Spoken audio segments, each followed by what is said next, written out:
I firstly want to acknowledge the great staff that are there within the HSE right across the country. So it's not a criticism of them, but when something like this happens, we have to reflect on why it has happened.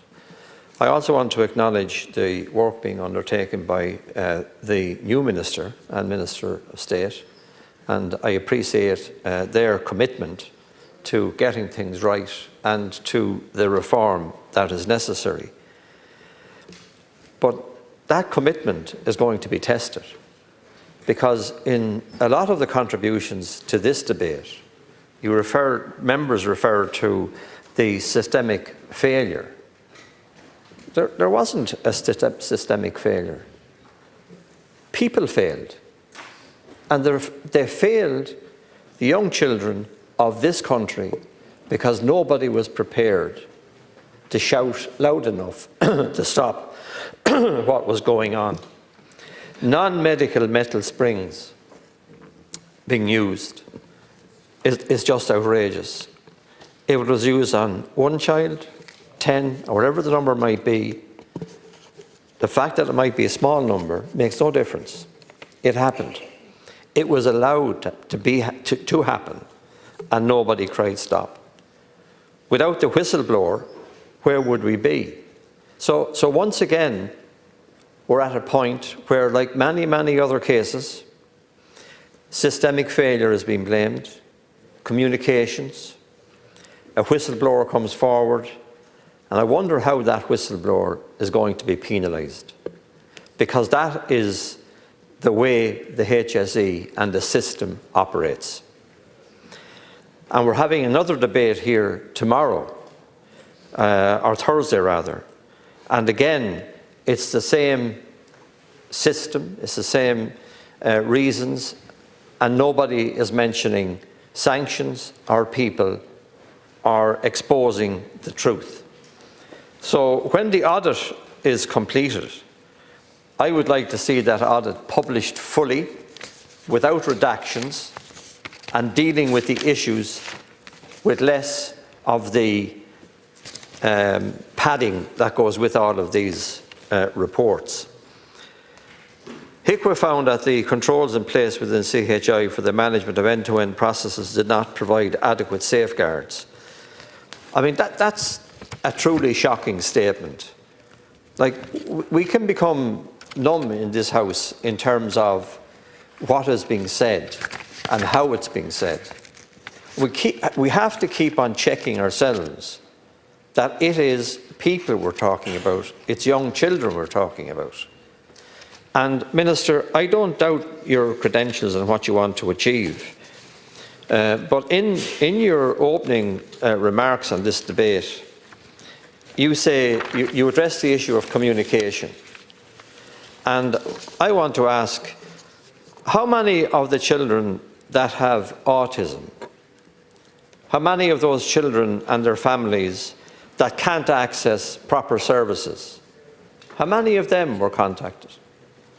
How many of them are just on waiting lists to be assessed for some, to get a place in an ASD unit for more, and to have their issues dealt with?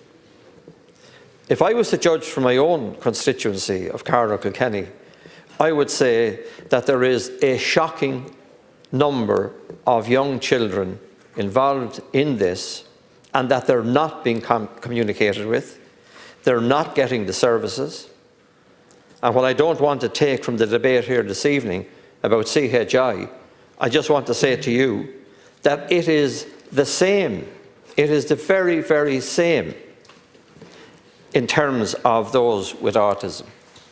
So you mentioned the communication piece. I'd like to see a communication piece in relation to those that have been left outside of the system without being looked after, without being protected.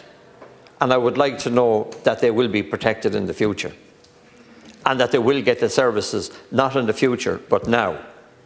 I could name a list of families that are affected, but suffice to say there is a considerable number. Can I get him to contact someone directly in your office? Can I ask directly that each one of those families will be communicated with? And can I ask, in terms of the 2023 protected disclosure, which was then brought the information forward to the Minister being informed in May 24, why has it taken so long, if we are that concerned about the children of this country, why has it taken so long for this to come to light, to be dealt with in the appropriate manner, and to have this debate? I will suggest to you that the reason for it is because this is another cover-up. It's another attempt to hide the truth.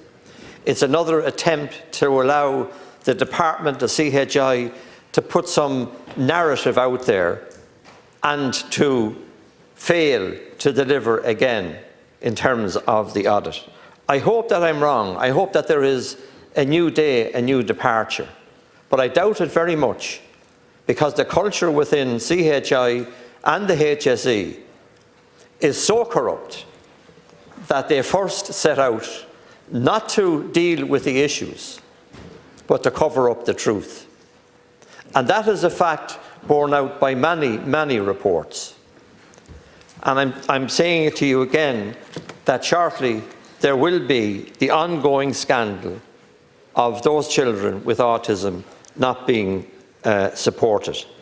And I finish by reiterating my original point, which is that it wasn't systemic failure. It was the failure of people in management positions that could have cried halt to all of this.